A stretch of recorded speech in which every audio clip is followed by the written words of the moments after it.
we are getting you yet another story of public apathy in this very special campaign that we are running titled Our Cities, Our Fight. Massive traffic jams on the National Highway 48. It has resulted in huge problems for all the Mumbaikars, but this entire issue has now also claimed lives. A 49-year-old named Chhaya Purab, she was being brought to Mumbai's Hinduja hospital under anesthesia in an ambulance. That ambulance was stuck in a massive traffic jam. It got stuck near Manor and reached Virar only at 6 p.m. The family reached Mira Road at 7 p.m. where the traffic jam was so bad that the people, they were forced to drive in opposite lanes. Her condition, it worsened as anesthesia wore off and she died before she reached the hospital en route where they had to divert the ambulance because of the traffic jam. According to the family, the doctors, they say that she arrived at the hospital. She could have, if she had arrived at the hospital early, she could have been saved. से जानना चाहेंगे उस समय वो condition क्या थी और आखिर क्यों एकाएक इतना दर्द उमड़ा छाया जी में और ट्रैफिक इतनी ज़्यादा थी, आखिर दृश्य क्या था जिसके चलते उन्हें अस्पताल आप नहीं पहुंचा सके?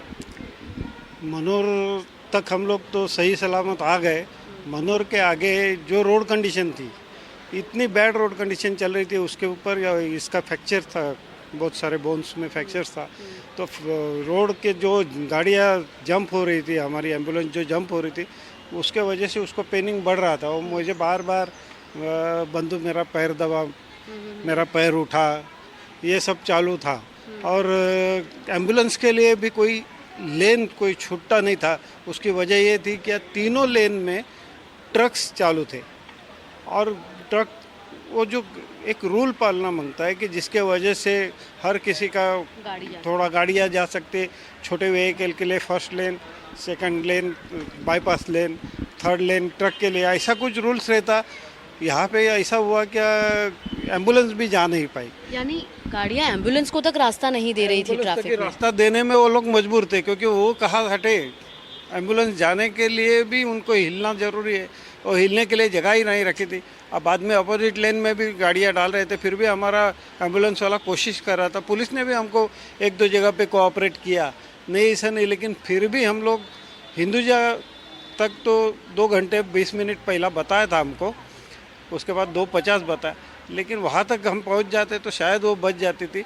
वहाँ से उसको जो सीवियर एक पेन हुआ और अटैक जैसा जो आया, उसके वजह से हम लोग विदिन 5 मिनट्स हम लोग वो मीरा रोड के हॉस्पिटल में पहुँचे, लेकिन डॉक्टर ने वहाँ पे बोल दिया कि आप थोड़ा लेट हो। करने के लिए छाया पूरब के पति कौशिक पूरब हमारे साथ हैं। सर, सबसे पहले तो आपकी जो क्षति हुई है वो बहुत बड़ी क्षति हम समझ सकते हैं। आखिर उस दिन क्या हुआ था और आखिर क्या कारण रहा कि छाया जी इस प्रकार उन्हें देर हो गई अस्पताल पहुंचाते? इंसिडेंट होने के टाइम पे जब भी उसके ऊपर पेड़ गिरा, उसके बाद हम लोगों ने पालघर उसको शिफ्ट किया। पालघर में चेक करने के बाद उनको लगा कि वहाँ पे वो ट्रीटमेंट नहीं हो सकते, तो ट्रॉमा सेंटर वहाँ पे डेवलप नहीं है। तो उन्होंने बोला इमीडिएटली मुंबई शिफ्ट करो करके। तो मेरे मुंबई में जो हिंदुजा में कलीग्स है, उनको फ़ोन किया कि छाया का ऐसा हुआ है, तो उसको हम लोग को एडमिट करने का है। तो एट द सेम टाइम मैंने गूगल मैप पे अपना रूट देखा कि कितना टाइम होने वाला है, तो वहाँ पे 2 घंटा 50 मिनट दिखा रहा था। तो 2 घंटा 50 मिनट दिखाने के बाद हम लोग बोला ठीक है। तो डॉक्टर को मैं पूछा कि उसको कितना टाइम है समय कि वो पेन सहन करे, तो उन्होंने बोला पेन किलर उसको दिया है, 3 से 4 घंटा हो जाएगा। बोले ठीक है।